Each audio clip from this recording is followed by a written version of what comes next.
Hey everyone, this is Sam and welcome to the channel. In this video, it's going to be a starter class guide on the Bandit build, and we'll be showing you some of the best weapons and also how you can create an Arcane build to use for beginners.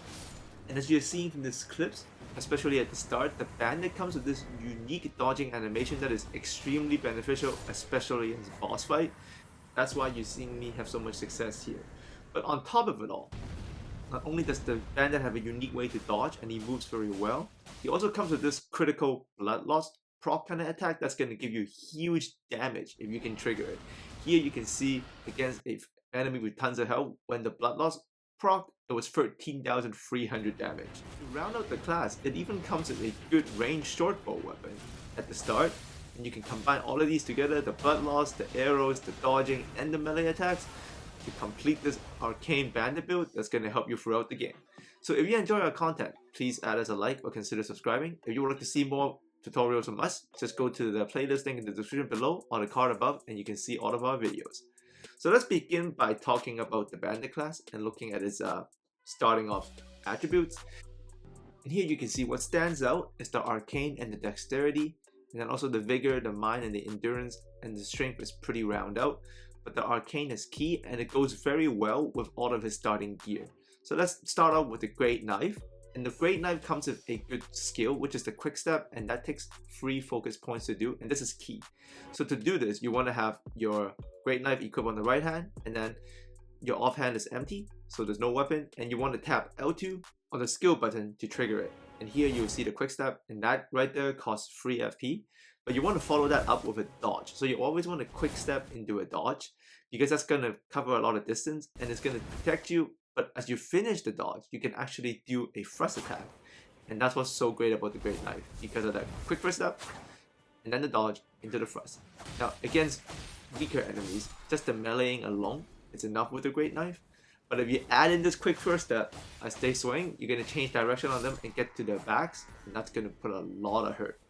Now another great element about the Great Knife is that it comes with the passive effect. It causes blood loss buildup, so it procs blood loss damage, and this is driven by the Arcane stat. So what this does is, as you use your quick attack and your quick step dodge into attacks, you can proc blood loss after you have built up a certain amount of hits depending on the enemy you're facing. So this is very useful against bosses. So you can see I'm using the quick step here into the dodge, into the hitting, and he can't touch me at all. That's how great that quick step is into the dodge.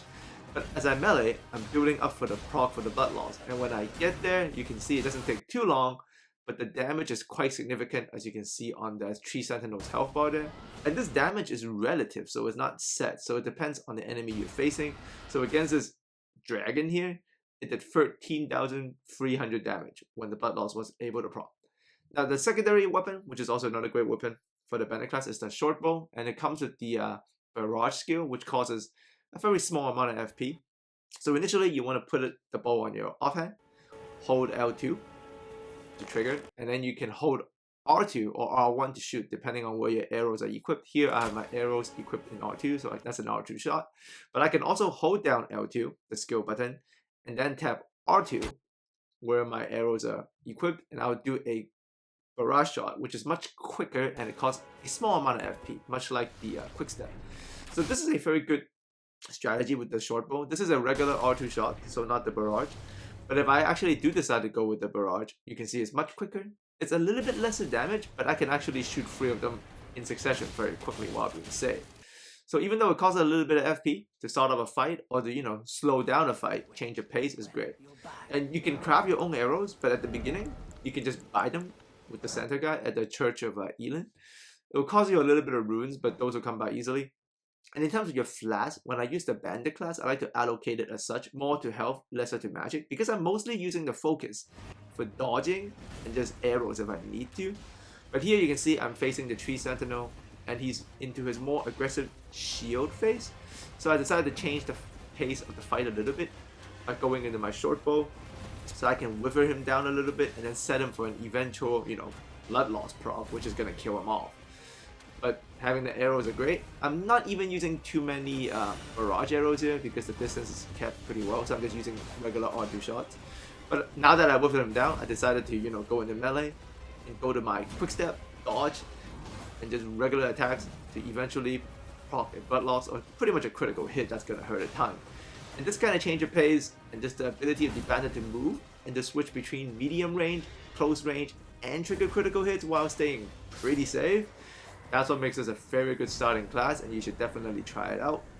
Now here, I want to show you something special. There's actually a very fast way to get 70k runes, especially with the Bandit early, so you can like get them all the way to level 34 extremely quickly if you want to. You can also go to our Elden Ring guides, tips, and playlists in the description below for more rune farm methods. Here I'm going to show you one of them. So you're going to start off in the Stranded Graveyard, and then you're going to move your way to the Gravefront Ruins, and you want to take a nap in one of those camps on the right side. Resting at the camp next to the right side of the ruins is going to get you a horse. Once you have the horse, you want to travel all the way to the third church of Marika. And once you get there, there's going to be a portal. I'll show you in detail where the portal is. And once you get to the portal, it's going to teleport you all the way up here. And when you get to here, you just want to ride your horse all the way down to this direction to Fort Faroth. That's where you want to go to get your free 70k runes. So let's go back to the Church of Marika. So once you get there, you can hop on your horse, which you got from the rest area to the right side of the original ruins I showed you earlier. Get out of the gate, and let me speed this up for you guys. So you turn right there, go all the way down into this area after this little pond. There's going to be a teleportation thing here, or device. Definitely take it. That's going to shoot you all the way across the map to this area, so which is right there. And then from here, get on your horse and you want to cross that bridge. There's a dragon on it, but you don't have to fight it unless you want to fight it. But once you get past that dragon, you want to turn to the right. And it's going to take you, you see that tree right there? That's what we want to get to. And we want to go behind the tree. There's like a secret kind of lift behind it. So we're going to speed past the dragon. Just sprint through him. He's not going to do much to you. Don't turn around though, and don't lock on to him. You know, that's kind of important. But as you do this, you're going to get all the way around. And you want to get to the back of the tree. And then from there, you'll find a lift.